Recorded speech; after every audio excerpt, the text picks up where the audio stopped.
Unang buka pa lang ng kanyang labi ay napangiti agad ako dahil sa kanyang sinabi na ang ganda at ang sexy ko pa rin daw, na parang hindi ako tumatanda. Naitanong ko tuloy na, "San ka na ngayon? Matagal kitang hindi nakita." Sagot ni Jeff, kakabalik lamang raw niya. Sa gitna ng kalsada ay hindi ko alam kung bakit naibigay ko kay Jeff ang aking contact number ng kanyang hingiin. Kaya nagkaroon kami ng contact sa isa't isa. At dahil doon, nakarating ako sa bahay kung saan siya nakatira. At doon ay hinayaan kong kanyang ibuka.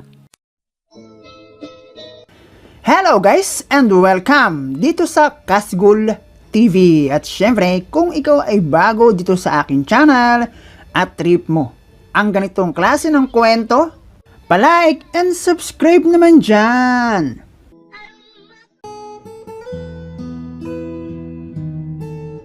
Itago mo na lang ako sa pangalang Micah. Elementary student ang aking dalawang anak. Ng aking makilala, ang lalaki na itago na lang natin sa pangalang Jeff.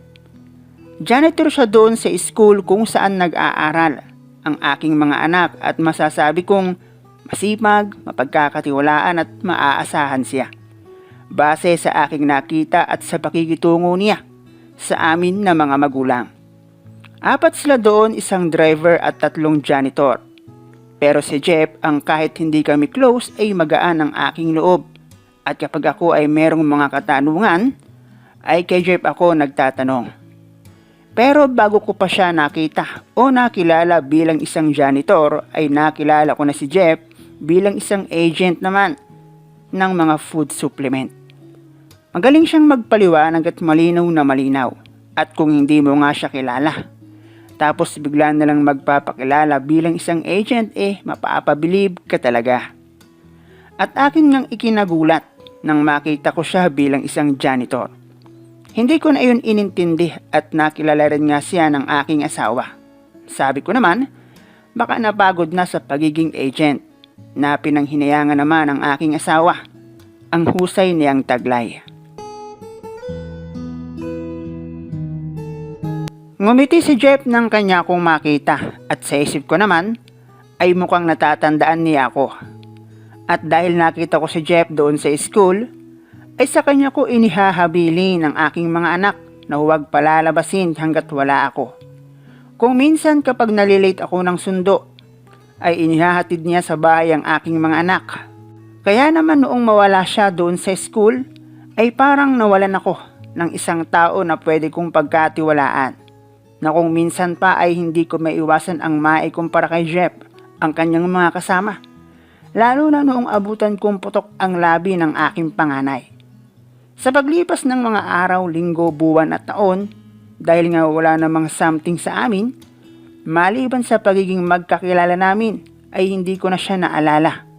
Kaya naman ang gulat ko nang muli ko siyang makita. Bandang 3:00 ng hapon, papunta ako noon ng palengke. Hindi ko pa siya agad namukhaan pero malayo pa lang kasi ay kita kong sa akin siya nakatingin. Ngumiti siya sa akin at nasabi kong, "Uy, kumusta ka na?" Hindi naman kami close pero iba ang naging vibes namin sa isa't isa noong muli kaming magpangita ni Jeff. At sa unang buka pa lang ng kanyang labi ay napangiti agad niya ako dahil sa kanyang sinabi na ang ganda at ang sexy ko pa rin daw. At parang hindi ako tumatanda. Naitanong ko tuloy na, "San ka na ngayon? Matagal kitang hindi nakita." Sagot ni Jeff, kakabalik lamang raw niya. At dahil nasa kalsada kami at may kanya-kanyang lakad, ay hindi nagtagal ang aming pag-uusap.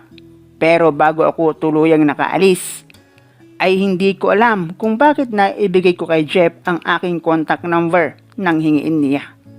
At dahil doon nagkaroon kami ng komunikasyon sa isa't isa na naging simula ng lihim naming relasyon. Nagkaroon kami ng pag-uusap through text message. Sa simula pa lang ay ako na rin mismo ang nagsabing huwag sa FB kung gusto niya akong makausap. Nagsimula ang lahat sa kamustahan tungkol sa kanya-kanya naming buhay, mga dating kakilala at mga nagbago dahil matagal siyang nawala sa lugar namin. Nalaman kong bumalik siya para asikasuhin ang dating bahay na kanyang tinutuluyan. Tulad ng dati, nalaman kong binata pa rin si Jeff. At kapag tinatanong ko siya kung bakit binata pa rin siya, ang sagot niya sa akin, "Paano pa ako mag-aasawa may asawa ka na?" Alam kong binobola lamang ako ni Jeff dahil bukod sa matagal na niyang alam na meron akong asawa at anak, ay di hamak na mas matanda ako sa kanya. Pero hindi ko maiwasan ang ngumiti kapag magkapalitan kami ng message. Pakiramdam ko ay muli akong naging dalaga dahil sa style ng kanyang pagkipag-usap sa akin.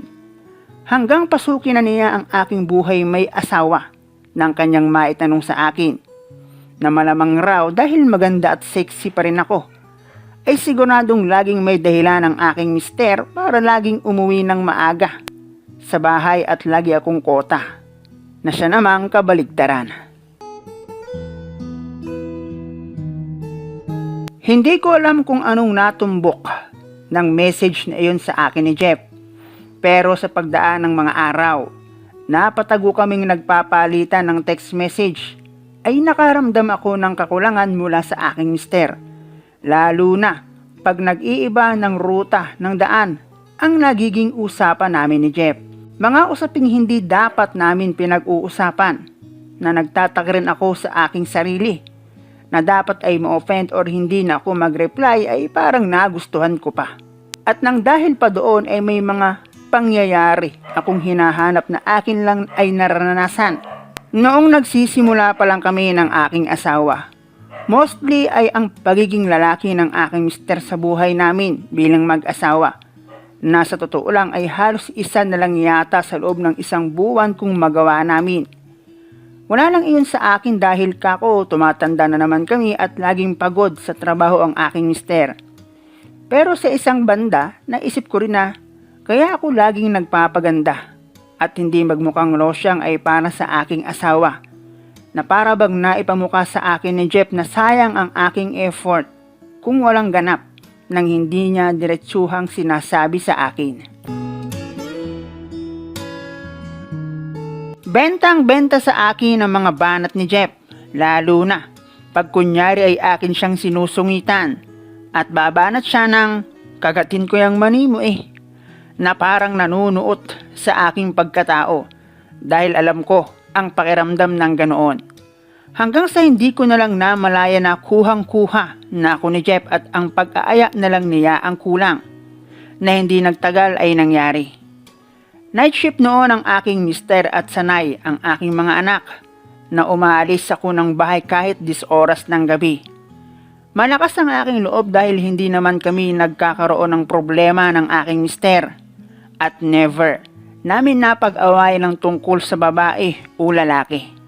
Normal akong umalis ng bahay at ang postura ay nakapangbahay lamang pero syempre bagong ligo at bagong trim na rin gaya ng request ni Jeff. Saktong-sakto ang lugar kung saan nakatirik ang bahay ni Jeff para sa mga taong gustong gumawa ng kakulukuhan.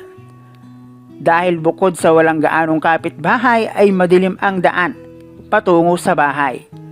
At pagpasok pa lang namin ng pinto ay parang mayroon akong nasagupang isang mabangis na hayop at tila ba matagal nang gustong manginain. Naging mabalasik ang pagdaan ng bawat segundo. Tila ba si Jeff ay isang rumaragasang baha na hindi na kayang pigilan at bubukas ang bawat daanan. Umalingaw-ngaw ang musika ng kabulastugan sa kabahayan na animoy naglalanding surot na naipit ang paa. Maririnig ang tila pagsalampak ng tubig sa batuhan. Ang palakplakan na umi-echo sa loob ng buong kabahayan. Nagumising sa mga natutulog na butiki at gumambala sa mga gagamba na nagsisigawa ng bahay. At makaraan ang malapot at malagkit na unos. Para makasiguradong plansyado ang lahat ay hindi na ako sumama kay Jeff para magmerienda. Nagdiretso na ako sa bahay at doon ko ginawa ng paraan ang gutom na aking nararamdaman. Pakiramdam ko ay muli akong bumata. Magaan sa pakiramdam pero mabigat sa konsensya. dahil alam ko na kasalanan sa itaas at sa aking kabiyak ang aking ginawa. At sa bagay na iyon, aminado akong deserve ni Jeff ng babae na magiging kapareha niya. Pero hindi ako yon. At hindi pa naman lubusang nasisira ang aking kokote para magpakasira sa ilang minutong ligaya.